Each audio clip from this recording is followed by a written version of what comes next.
Pokemon. It's instilled in our childhood, this wonderful fantasy world of cute monsters enslaved to you, trapped in a tiny ball to which we still don't fully understand the physics of, and forced to fight for you in a gladiatorial style combat to get to the top of the leaderboards.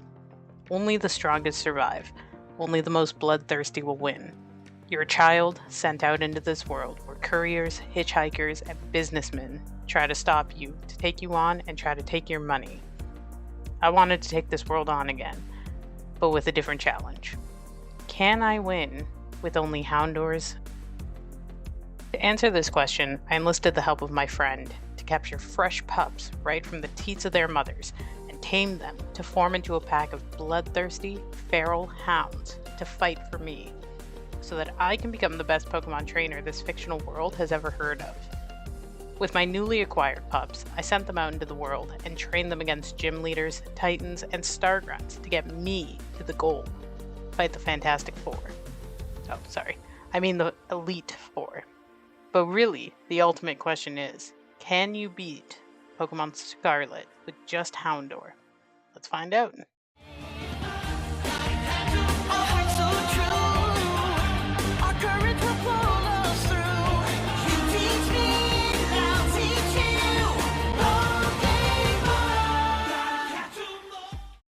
The game started off normally, as every Pokemon game does, getting kicked out into the harsh, cruel world to fend for yourself.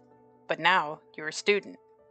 I had to go to school and put up with my annoying classmate, Nimona, for far too long before I finally got away from her and set off on orders by the director to find my treasure, whatever that means.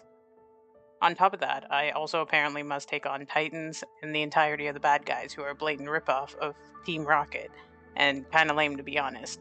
Hasta la Vistar. Just the entire world on my shoulders, and I'm what, 12? No big deal, right? Like any other day. I first grinded a bit with my pack, who was slightly disobedient, so I starved them until they started listening to me. Once we leveled up a bit, we tried to take on the first Titan, which I thought would be a pretty easy feat for my pack. They failed. We tried the gym instead. They failed.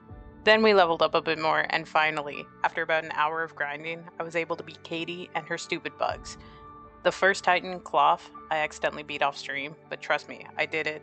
The second gym, Artisan, was a literal blast to get through, as I had done a few raids off stream to get experience candy for my pups to level up. Because Artisan is a grass-based gym and my Houndour are dark and fire-based, it goes without saying that I pretty much one-shotted all of them and the battle was over within a matter of minutes. I took a picture to commemorate the memory and moved on to the first starbase. I took out the guards first, but got interrupted by this random guy named Clive, who looks eerily like our director at the school. He apparently wants to help, but I don't trust him, and neither does this anonymous woman who enlisted me in the first place. How do you do, fellow kids? What? I went through the base easily enough as our Houndours had now leveled up enough to evolve into Houndoom. Because it was a dark type of base, we were pretty much on equal footing, but after some work and a little bit of time, we got to the boss. Took him out easily enough and made our way to the second Titan, the Open Sky Titan. He was considerably easier this time around, as we had attempted to beat him earlier, but we took him down fast enough as a team. The third gym, Levincia, was easy enough, but the fourth gym, Cascafara, was a pretty big issue. After returning his forgotten wallet to him, Kofu's underling challenged me to a battle which he almost won. Then came the time to face off against Kofu himself. This one I kept getting one-shotted by Kofu's water-type Pokemon since my Houndoom are all fire-based. Finally, after some struggle, Wu-Tai came through with the win, earning us our fourth gym badge. After beating Kofu, my Pokemon and I made our way to the Firestar Grand Crew, and they didn't prove much of an issue either. We took them out 1, 2, 3, and then we went to the Lurking Steel Titan, who also didn't prove much of a challenge because we had leveled up quite a bit. After a heart-touching scene with Arvin and his puppy, I made my way to the 5th and 6th gym. But first, we had a picnic. I figured the pack deserved at least some recognition after pulling off that last win. I made my good boys and girl some sandwiches, a quick bath to wash off the blood of our enemies, and then we hastily made our way to the next gym. Taking a quick detour, we made our way to the Poison Crew base to take care of some unfinished business. This leader was a little bit tough, but nothing that my boy Wolf couldn't take down. After watching the cutscene, we went to Medali Gym, a normal-based gym. I had to fight a salaryman in a restaurant. He was a pretty average fight, nothing too hard, but also not too easy, and after kicking his butt, he offered me some free food. All for me, none for you, Angel. After scoring some free eats, we trekked up the mountain for what felt like days before we came to Montanvera Gym, an icy, isolated town in between large mountains of snow and home to Lizzo, apparently. After passing the gym test, which was a series of unique 2x2 battles, we were ready to face the leader, Rhyme, with some sick beats. Listen up, Rhyme, your reign ends here. You're gonna get rung up by this pro cashier. Please, you think you can step to my game? Fool, I got Rhyme right there in my name. After dropping some 8 Mile Road on her, we got our picture taken and were ready to take on the Quaking Earth Titan. This one was a breeze, and after eating our sandwiches that Arvin made us, and another short cutscene, we were finally ready to take on the final 2 gyms. This gym was a heck of a lot easier. It wasn't too much of a challenge. We had to face off against Tulip, a makeup artist by day and a Pokemon trainer by night. And Wolf somehow got mixed up with Wutai and he died early on, but Wutai eventually came through with the win. After getting our gym badge picture taken with this wonderful makeup artist and getting my hair done a little bit, we headed off to Glaciato Gym, the final gym before we face off against the Elite Four. The next gym that was Glaciato Gym was a ice or snow-based gym, and this one again did not mix well with my Houndooms because they're fire or normal based, and we struggled a little bit. But again, good old reliable Wutai came in with the win. After getting our picture done, we have finally beaten all 8 gyms. But it's not over. We still have 1 Titan, 1 more Grunt base, and the Elite Four. This Grunt base actually proved to be quite difficult, and I had to save it for late game. I had to level up quite a bit because we kept getting our butts kicked by her.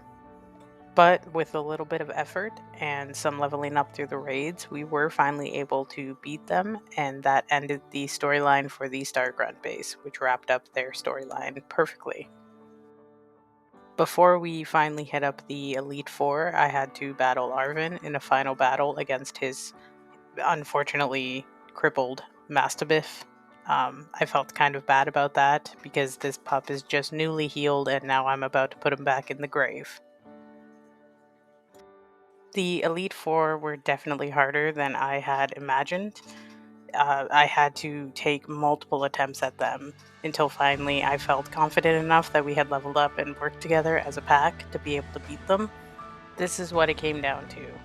I had very little faith in my team, but we had gone through so much training, so many trials, so many tribulations, that there was no excuse to not win against the Elite Four. Because if they had lost, there would definitely be repercussions. With the threat of no sandwiches for life and eventually starvation and death looming upon my pack's head, they did eventually pull off the win. We beat the Elite Four. But wait, there was one more.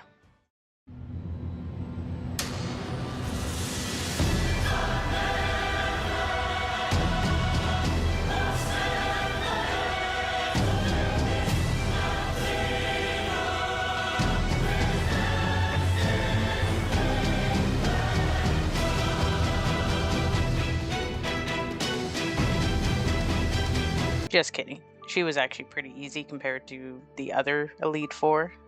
For a top champion, she was kind of disappointing in her final act, but I did beat her eventually, and that wrapped up that part of the story. And now the time has come. Through a lot of starvation, neglect, discipline, love, occasionally, we did finally beat Pokemon Scarlet with Houndoom. Can you do it?